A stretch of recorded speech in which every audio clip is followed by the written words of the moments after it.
If anyone is wondering, my face is swollen because I got my wisdom tooth taken out on Tuesday. So that's why my face is so swollen. Hi guys, it's Kennyah and I'm back with another video. I'm so happy to be back. I really want to vlog like so bad. But I'm still just trying to figure out my camera situation since I got a new phone. I'm trying to rebrand this channel a little bit since a lot of life changes. I've gone back to my old name. So for today's video, we're going to be talking about how I changed my life and how you can too. Sometimes it's very hard to start somewhere.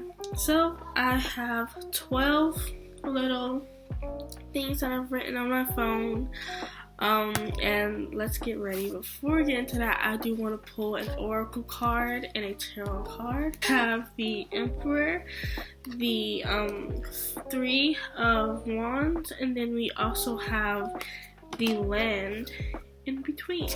So this may not resonate. Take it, like I said on my TikTok, take what resonates, leave what doesn't, but we're gonna get on to it. Let's get started first with the Land in between. The Land in between is number 40, and the key concepts is being between worlds, aka choices, learning to be okay while at threshold of what was and what will be, a time of waiting and evolving, gray areas, something essential yet in development, metamorphosis, aka change. I definitely see this card as the Chariot. So when it comes to that, I can see that there could be a bit of there's a lot of movement wanting to become, there's a lot of expansion and progress wanting to be made, but you have to make the choice in order to be open to not controlling everything with the Emperor, because you can be, sometimes when you have too much control, it's stressful. So you have to make the decision in order, if you want to expand, you have to make the decision to not hold on to everything you can control. Not everything you can control and keep to yourself, or that's going to stress you out, make you very cold, make you very just like a not fun person to be around. That sort of kind of resonates a little bit. That was the Oracle and the Tarot of the day. And now we're going to get on with the video. But if you're new to this channel, hi, I'm Kennyah. I've had this channel for like 6 years. And I'm really just getting into it. I'm a senior in a high school. If you do want to know a quick synopsis of me, you can watch the very first video. That's called Why I'm Back. Or Why I Left, one of the two. It'll be one of the cards, whatever you want to say. But I'm in my senior year of high school. I own Watching the Moon Tarot on Instagram, TikTok, and Twitter. And I'm a psychic medium and manifestation coach. Which is hence why I'm making this video on how you can manifest your dream life, because I manifested mine. So let's get into the video. So my life before this, it was very dull. It was I was very depressed, very insecure. I had a horrible relationship with my mom, a horrible relationship with myself. I didn't take care of myself that well. I seeked validation in other people. I made a lot of impulsive decisions. I had a horrible relationship with everyone, and I was very much a people pleaser, and I constantly overthought of people's opinions about me, and it was just super bad. This is how I changed my life and how you can too. So the first thing is acknowledgement. You always want to realize and accept that you need to change your life. When you are in a low place, you don't actually see it as a low place. You just see it as, oh, I'm here, and it's making me feel this, it's making me feel that. Once you hit rock bottom, you need to realize that you need to change your life. Because sometimes when you don't it can go down a really bad path, and you can go even lower. The second one is scrutinize. Scrutinization is when you look at something deep down from the root and see what it is. Scrutinize every single area of your life. Scrutinize your social life, your personal life, your mental health, your family, your friends, and separate every good thing and bad thing, because sometimes the good thing can be seen as bad and the bad thing can be seen as good. I had so many friendships, but the majority of them were bad because I was in a low vibration and I was impulsive, and it was so bad. But I seen all my good friendships as bad, and most of them I stopped talking to. Separating every single good thing in your life and bad thing, and seeing what you can start off with. The one scary thing in our generation that's a bit scary is confrontation. Telling someone you don't want to be their friend because some people have a bad outbreak to it. And if they do have a bad reaction to it, then I feel like that's like the biggest red flag, and like you really need to do that, because if they have a bad reaction to you saying that you're not good for them, it's like they're like obviously like they're showing their true colors, and like they're never good for you in the first place. Some friendships are only meant to be temporary. I do accept all of my old friendships as lessons. I don't ever see myself as a victim, which is what I'm gonna get onto in a few minutes. But the third one is meditation and journaling. I was never the person that meditated. There's millions of guided meditations. Guided meditations are basically whenever you're guided throughout meditation, so they help you relax, get calm, and there's so many different kinds. Like one of my favorite YouTubers to go to for meditations, her name is Lavender. I used 2 of her meditations. I used the 5-minute morning one, and then I used the 20-minute nighttime one that includes stretches. I'm going to leave a playlist to her meditations. She has so many. She has one for anxiety, she had love, positivity. She has an endless array, and her voice is absolutely amazing. She also talks about so many other spiritual things like birth charts and astrology and tarot and all that. And if you guys do want me to do a series about tarot, I will 100% do that. But quieting the mind and putting all your emotions onto paper is a great way to get started on your healing journey. In a spiritual, more witchcraft, less mundane way, journaling is called shadow work. Shadow work is basically working on a shadow, and the shadow is everything you suppress. So like your habits, what else? Temptations, lust, obsessions, dark feelings, dark emotions, anything that you don't want anyone to see on the outside. So you like shoving it. That is shadow work. It's like if you're getting into manifestation and tarot, you're automatically bound to be in a spiritual awakening. And spiritual awakenings are more about getting into shadow work. If you want to know my experience of getting a spiritual awakening during the pandemic, then the video will be up here. I think it's up. No, it's up here. It's up here. I talk about my whole experience of having a spiritual awakening during a pandemic. It was definitely something. But yeah. But guided meditations and hertz music and journaling is great. Something I've been doing for the past 2 months is that I made a list of people that's hurt me and people that has helped me be the person I am today in a good way, and I'm writing them letters. I'm letting some of them read it. I'm letting some of them I'm not letting read, but I'm writing it for for my sake. And it's great because, like, all of that emotion that you felt about this one person that's really affected you, it's just going onto a piece of paper, and then it's like, once you close that paper, it's like everything is okay. The fourth one is working on self-concept and mental diet. It's pretty self-explanatory. Self-concept is how you conceive or see yourself.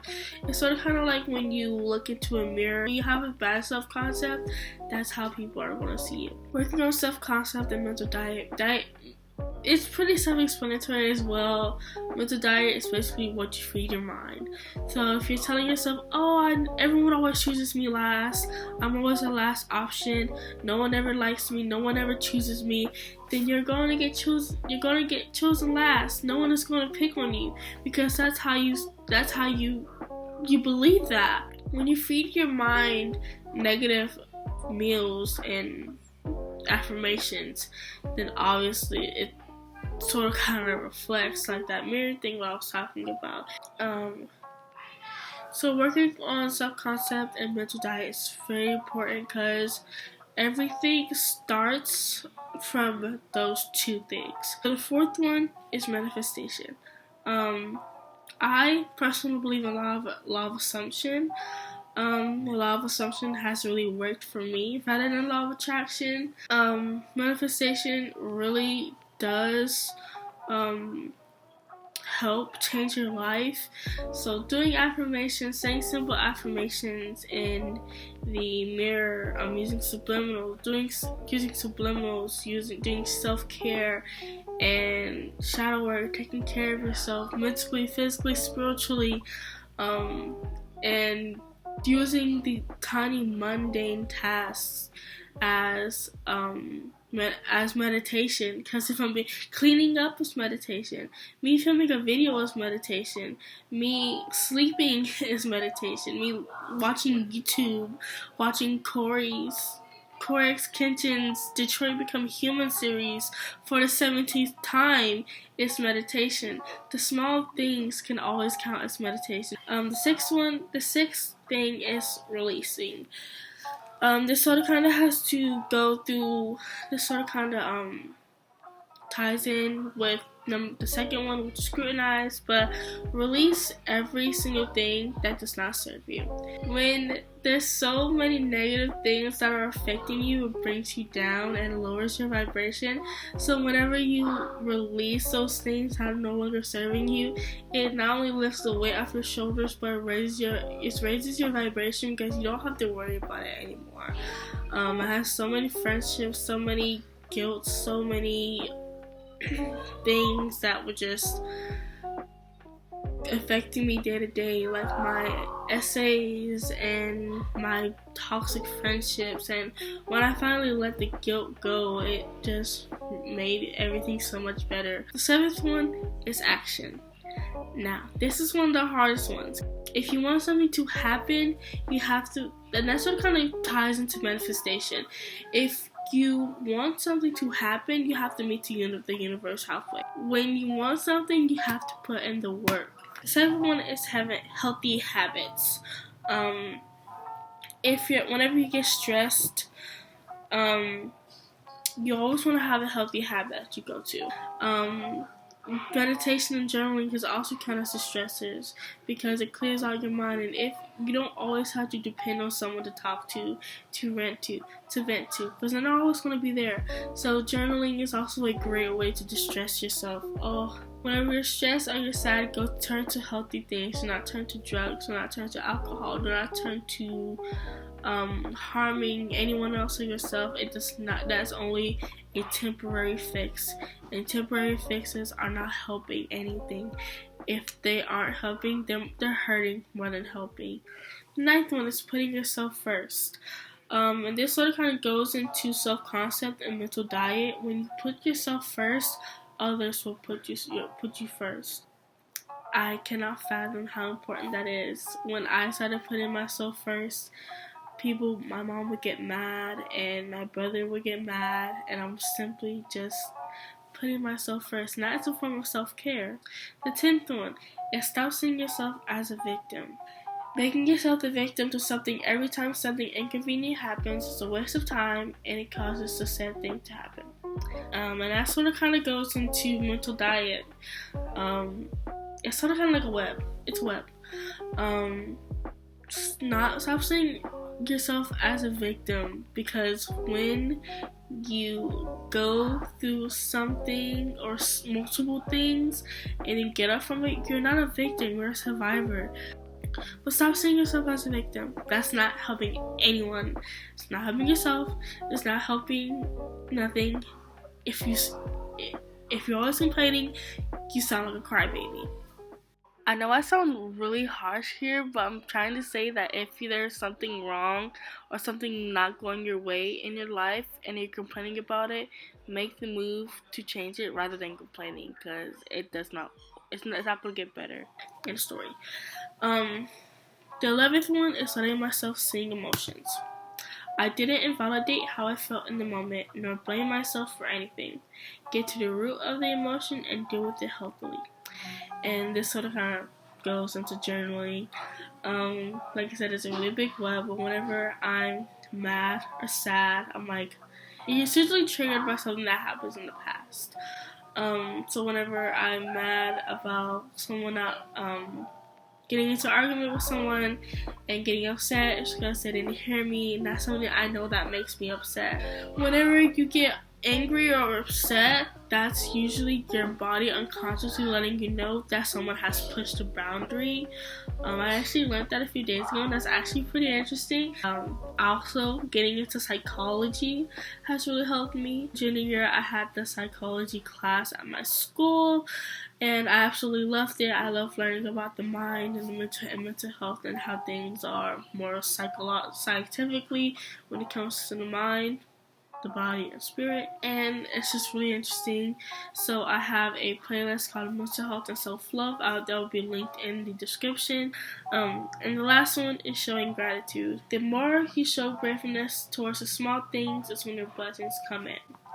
So I started praying every night. I used to say a prayer when I was younger, and I stopped saying it once I got older, but I recently started saying it again. And as soon as I started saying it, I just got to be so grateful for all the blessings I have in my life. And God and the universe itself has blessed me with great friends, great family, multiple opportunities coming in. So that's why don't ever take the small things for granted. It could get taken away just as quick as it was given to you. And the journey to changing your life is not going to happen overnight. So take a lot of work. Be persistent, be consistent, believe that'll happen, and it will, because my life has completely turned around 360, and I can't thank anyone else but the universe, God, and myself for us putting in, as well as my spiritual team for putting in the work for me to have a life that was so much better than the one that I had before. So I hope you enjoyed this video. I really do want to film more, and I'm so sorry that I've been AFK on here and on my podcast. I'm having podcast block, so I really do want to try to make a podcast episode. If you want to see more of my personal life, you can follow me at Instagram, Twitter, and TikTok at Simply Kennyah, and my Snapchat at Moonlit Serenity. I cannot change my Snapchat name yet, but I will change it next year. And if you want to see any updates on my business, you can follow Watching the Montero on Instagram, TikTok, and Twitter. And if you want everything, all my socials will be in the description. My Patreon, my podcast, my socials, everything that I mentioned in this video. So, annyeong, blessed be, and I'll see you guys on the next video.